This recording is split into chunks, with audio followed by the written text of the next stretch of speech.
Ever wondered about the intricate dance between economic growth and income inequality?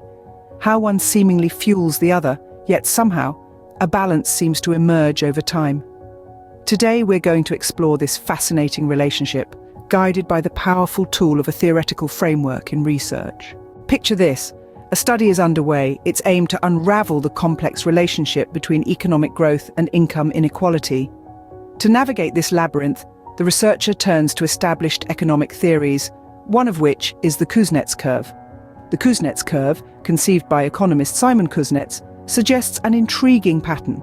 As an economy develops, it's expected that income inequality will first increase, then eventually decrease.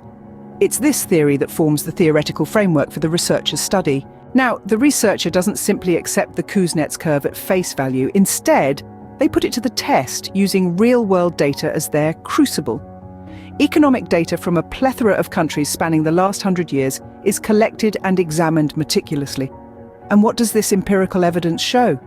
The Kuznets curve holds true for a multitude of developing nations. As these economies flourish, income inequality does indeed initially rise, before eventually plateauing or even declining. But the researcher doesn't stop there.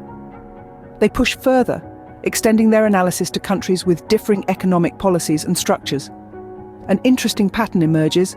Economies with progressive taxation systems and well-established social safety nets show a more pronounced decline in income inequality, as predicted by the Kuznets curve. So, what does this tell us about the importance of a theoretical framework in research? It's akin to a compass in a dense forest, guiding the researcher, providing them with a structured framework to interpret empirical data.